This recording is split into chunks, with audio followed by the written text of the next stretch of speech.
धन्यवाद सर।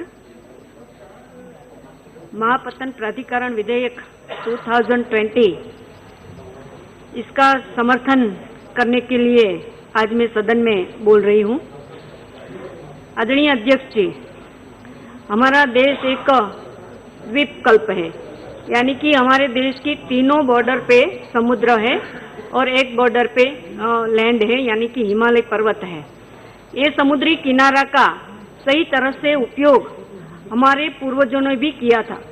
हमारे माननीय मंत्री जी ने अभी बताया कि पूर्व में भी, यानी कि इतिहास साक्षी है कि हमारा देश का कारोबार विदेशों के साथ उस टाइम में भी समुद्री व्यापार से होता था और उसी टाइम हमारा देश सोने की चिड़िया कहा जाता था। लेकिन जैसे कि बताया गया, हमारे देश पर विदेशी आक्रमण होते रहे, हम गुलामी की स्थिति में आ गए और हमारे ये जो पोर्ट या तो हमारा जो ये समुद्री व्यापार था उन पे बहुत ही गंभीर असर पड़ा और धीरे धीरे हमारे पोर्ट ध्वस्त होते रहे, नाश होते रहे और इसी तरह हमारा देश गुलामी की अवस्था में आ गया। फिर से हम आजाद हुए सर, और हमारा देश आजादी की हवा में ये हमारे पोर्ट भी, सारा हमारा इंफ्रास्ट्रक्चर, पूरा देश एक गति करने लगा, हमारा डेवलपमेंट होने लगा। और सबसे ज्यादा तो हमारे माननीय प्रधानमंत्री श्री नरेंद्र भाई मोदी साहब ने जब से देश की धुरा संभाली, तब से मुझे लगता है कि आफत को भी कैसे अवसर में पलटने की ताकत है वो दिखाया हमारे देश को, तो माननीय प्रधानमंत्री श्री ने दिखाया। मैं एक छोटा सा एग्जाम्पल देना चाहती हूँ सर कि हमारे गुजरात में कच्छ में जहाँ सॉल्ट का जो पूरा दरिया किनारा बंजर जमीन थी, किसी ने भी सोचा नहीं होगा कि ये एक सॉल्ट का जो पूरा बंजर लैंड पड़ा है उसको दुनिया के सामने ये व्हाइट डेजर्ट के नाम रख दिया। और आज हम देख रहे हैं कि पूरी देश और दुनिया से वहाँ से टूरिस्ट आ रहे हैं और हमारा कच्छ नहीं बल्कि हमारा गुजरात का डेवलपमेंट, गुजरात की इकोनॉमी में भी कितना फर्क पड़ा है। सर वैसे तो मैं भावनगर से आती हूँ, गुजरात भावनगर से आती हूँ और हमारा भावनगर और मेरी कॉन्स्टिट्यूंसी पूरी कोस्टल है।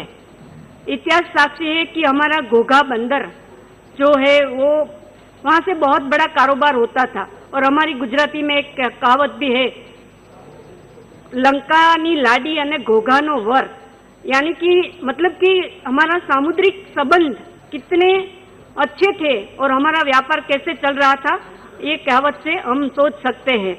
यही घोघा बंदर में आज हमारे माननीय प्रधानमंत्री श्री नरेंद्र भाई मोदी जी का जो विजन था, घोघा दहेज रोरो फेरी और रोरो पैक्स सर्विस भी चालू हुई है।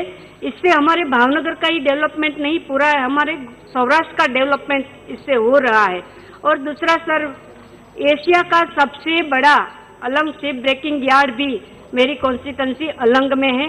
पूरे विश्व में से वहाँ जहाज ब्रेक करने के लिए आते हैं और पिछले सेशन में ही माननीय मंत्री जी एक बिल लेके आए थे हांगकांग कन्वेंशन का, और हांगकांग कन्वेंशन का बिल पास होने के बाद जो थोड़े बहुत जहाज हमारे यहाँ नहीं आ रहे थे वो भी अब आने लगेंगे और आगे 5 साल में हमारा ये अलंग शिप ब्रेकिंग यार्ड का व्यापार भी डबल हो जाएगा।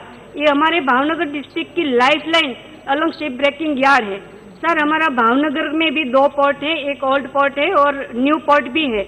हमारा महाराजा कृष्ण कुमार सिंह जी ने वहाँ लोकगेट भी बनाया था और भावनगर के डेवलपमेंट के लिए पोर्ट में भी उन्होंने बहुत सारे कार्य किए थे। माननीय मंत्री जी वैसे हमारे भावनगर की हैं, एक सदन के सामने आज खुले दिल से एक बात मैं रखना चाहती हूँ कि हमारे भावनगर के लोगों ने एक डिमांड रखी थी कि हमारा भावनगर का जो पोर्ट है उनके लिए कुछ किया जाए, डेवलपमेंट किया जाए। बहुत कार्गो तो वहाँ हैंडल होता है लेकिन कुछ डेवलपमेंट किया जाए। लेकिन हमारे कल्पना में भी नहीं थी कि हमारे माननीय मंत्री जी, हमारी सेंट्रल गवर्नमेंट और हमारी गुजरात गवर्नमेंट ने आज एक देश का सबसे पहला सीएनजी पोर्ट 2000 करोड़ रुपया का भावनगर में स्थापित करने का सोच लिया है और टूंक समय में ही वो चालू करने के सर 2 मिनट संक्षेप कीजिए। जी ये होने वाला है तो हजारों की संख्या में हमारे भावनगर के लिए रोजगार भी बढ़ेगा और बहुत बड़ा व्यापार भी यहाँ से होने वाला है।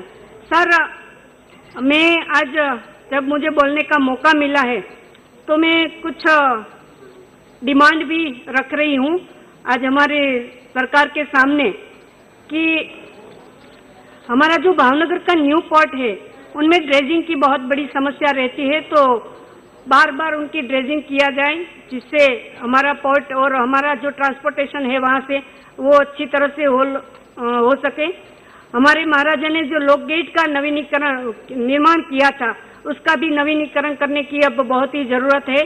हमारे माननीय प्रधानमंत्री जी का जो ड्रीम प्रोजेक्ट था घोघा दहेज रोरो फेरी सर्विस वो चालू तो है, लेकिन कहीं कहीं टेक्निकल प्रॉब्लम की वजह से बंद भी हो जाती है। और दूसरी हमारी डिमांड ये भी है कि हमारी घोघा से एक सूरत में हजीरा की रोरो फेरी शुरू की जाए और घोघा की मुंबई से भी एक रोरो फेरी शुरू की जाए। एक हमारा बहुत ही पुराना बंदर है फिशरीज के लिए सरतानपर बंदर, उनका भी अगर हम डेवलपमेंट कर सके तो फिशरीज के लिए बहुत अच्छा रहेगा।